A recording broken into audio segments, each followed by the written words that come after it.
कि जिन higher judiciary के जजों के ऊपर पूरे देश की न्याय व्यवस्था सुनिश्चित करने की जिम्मेदारी होती है, उनके चुनने की प्रक्रिया तो और सबसे ज्यादा सुदृढ़ और पारदर्शी होनी चाहिए।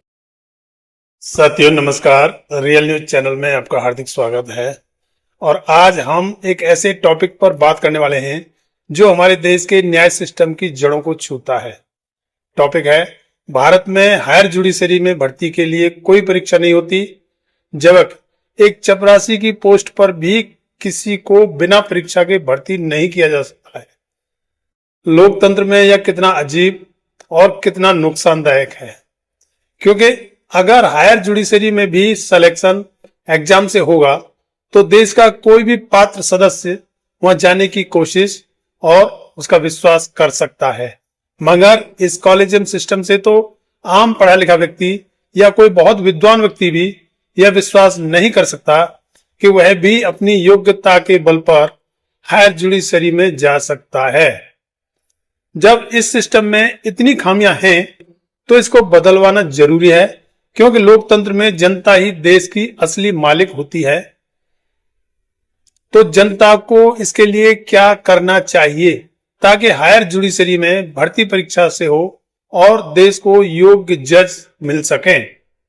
दोस्तों, कल्पना कीजिए आप एक बैंक में चपरासी की नौकरी के लिए अप्लाई करते हैं, तो उसके लिए आवेदन नोटिफिकेशन, लिखित परीक्षा, इंटरव्यू, फिर मेरिट लिस्ट भी आदि सब कुछ होता है। लेकिन वहीं देश में सुप्रीम कोर्ट या हाई कोर्ट के जज बनने के लिए कोई आवेदन नोटिफिकेशन नहीं, कोई परीक्षा नहीं, कोई इंटरव्यू नहीं और कोई मेरिट लिस्ट भी नहीं, सिर्फ सिफारिशें। क्या ये उचित लगता है? आज की इस वीडियो में हम तथ्यों के साथ इसकी गहराई में जाएंगे, रोचक कहानियां सुनाएंगे और लॉजिकल तरीके से इसका निष्कर्ष निकालेंगे। अगर आपको न्याय व्यवस्था में रुचि है तो लाइक करें, सब्सक्राइब करें और बेल आइकन दबाएं। चलिए शुरू करते हैं। वर्तमान सिस्टम की व्याख्या कि कॉलेजियम सिस्टम है क्या। दोस्तों, सबसे पहले समझते हैं कि भारत में हायर जुडिशरी यानी सुप्रीम कोर्ट और हाई कोर्ट के जज कैसे चुने जाते हैं। यह कॉलेजियम सिस्टम से होता है। कॉलेजियम क्या है? यह सुप्रीम कोर्ट के चीफ जस्टिस ऑफ इंडिया और कुछ सीनियर जजों का एक ग्रुप होता है जो जजों की नियुक्ति की सिफारिश करता है। सरकार को ये सिफारिशें माननी होती हैं। यह सिस्टम आया कहां से? संविधान में मूल रूप से लिखा गया था कि जजों की नियुक्ति राष्ट्रपति करेंगे और मुख्य न्यायाधीश व कार्यपालिका से सलाह लेकर। लेकिन 1980-90 के दशक में सुप्रीम कोर्ट के कुछ फैसलों से यह मामला बदल गया। पहले जजेस केस 1981 में कार्यपालिका की प्रधानता थी, फिर सेकंड जजेस केस 1993 में कॉलेजियम आया, जहां जुडिशरी की प्रधानता हो गई। थर्ड जजेस केस 1998 ने इसे और मजबूत किया। इसमें रोचक बात यह है कि कल्पना कीजिए एक क्लब जहां कुछ सदस्य खुद नए सदस्य चुनते हों बिना किसी बाहरी परीक्षा या किसी चेक के। यही कॉलेजियम है। कोई लिखित परीक्षा नहीं, कोई इंटरव्यू नहीं, कोई मेरिट लिस्ट नहीं, सिर्फ अनुभव, रेपुटेशन और सिफारिश पर। जबकि लोअर जुडिशरी में जैसे जुडिशियल मजिस्ट्रेट या सिविल जज स्टेट जुडिशियल सर्विस एग्जाम से भर्ती होती है। यहां तक कि चपरासी या क्लर्क के लिए भी लिखित टेस्ट और बाकी सारी प्रक्रियाएं होती हैं। उदाहरण 2023 तक सुप्रीम कोर्ट में 34 जजों की सैंक्शन स्ट्रेंथ है, लेकिन अक्सर वैकेंसी खाली रहती हैं क्योंकि प्रक्रिया धीमी है। क्या यह सिस्टम सही है? आगे देखते हैं। तुलना और आलोचना और लोकतंत्र में नुकसान। अब तुलना करें। एक चपरासी की भी भर्ती विज्ञापन, आवेदन, लिखित परीक्षा, maths, general knowledge, interview, merit list, पारदर्शी, योग्यता आधारित। लेकिन हायर जुडिशरी में जजेस कोई पब्लिक नोटिफिकेशन नहीं, कोई ओपन एग्जाम नहीं, सिर्फ बंद कमरे में फैसले।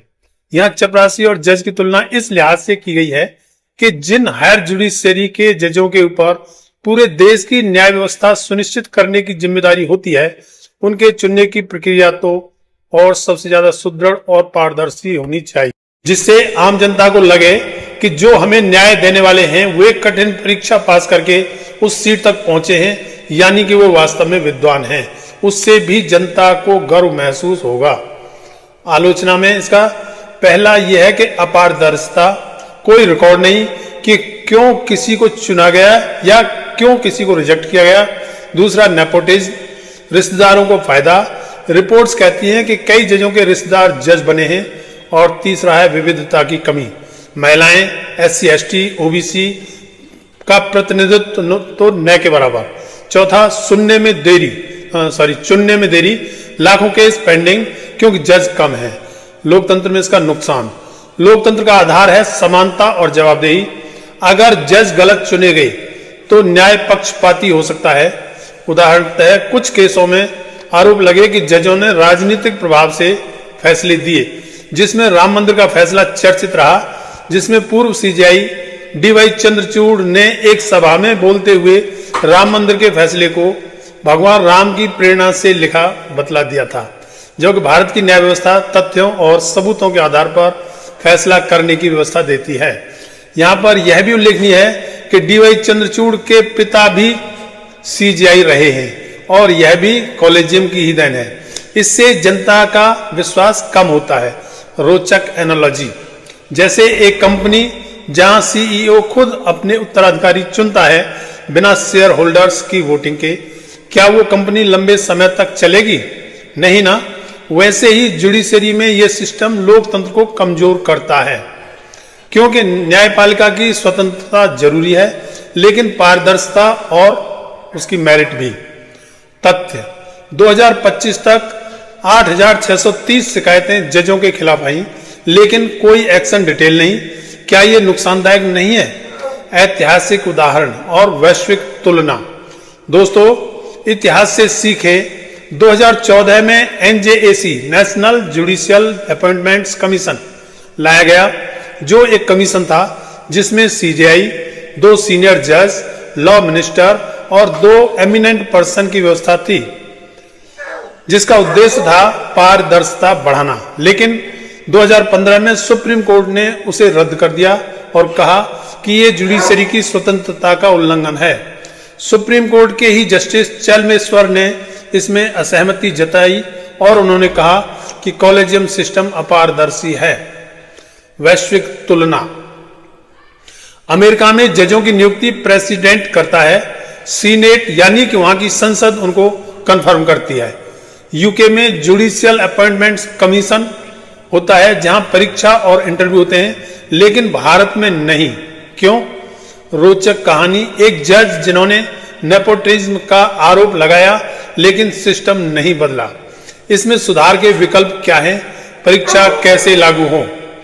अब समाधान, यूजर ने कहा परीक्षा से भर्ती।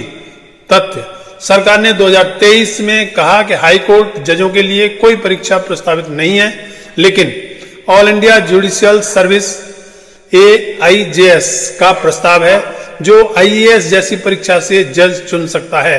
प्रेसिडेंट द्रौपदी मुर्मू ने इसका समर्थन किया था। प्रस्तावित मॉडल, हायर जुडिशरी के लिए एक केंद्रीय परीक्षा जिसमें law ethics, general knowledge test, उसके बाद इंटरव्यू, बाकी परीक्षाओं जैसा ही जो निचली अदालतों में है, ऊपर भी लागू करें। उसके फायदे क्या होंगे? योग्यता आधारित विविधता बढ़ेगी, नेपोटिज्म कम होगा। अब इसके लिए जनता क्या करे? जागरूकता अभियान चलाएं, सोशल मीडिया पर डिस्कस, पिटीशन साइन करें, MP से बात करें, प्राइवेट मेंबर बिल जैसे प्रयासों का समर्थन करें जो विविधता मांगते हैं, और #एग्जाम फॉर जजेस जैसे कैंपेन चलाएं। संवैधानिक संशोधन के लिए दबाव बनाएं। अब आते हैं लॉजिकल कंक्लूजन पर। दोस्तों, लॉजिकल रूप से देखें तो स्वतंत्र जुडिशियरी लोकतंत्र की रीढ़ है, लेकिन अपारदर्शी सिस्टम से ये कमजोर होती है। लक्ष्यों से साफ है कि कॉलेजियम में समस्याएं हैं। नेपोटिज्म, देरी, विविधता की कमी, परीक्षा आधारित सिस्टम जैसे AIJS बैलेंस ला सकता है। स्वतंत्रता बनी रहेगी, लेकिन जवाबदेही बढ़ेगी। निष्कर्ष, ये नुकसानदायक है क्योंकि न्याय सबके लिए समान होना चाहिए और जज चुनने की प्रक्रिया भी। जनता को एकजुट होकर सुधार मांगना चाहिए, अभियान, वोट और जागरूकता से। अगर हम चुप रहे तो सिस्टम नहीं बदलेगा। क्या आप तैयार हैं बदलाव के लिए? कमेंट में बताएं। धन्यवाद। अगली वीडियो में मिलते हैं। जय भीम, जय भारत, जय संविधान।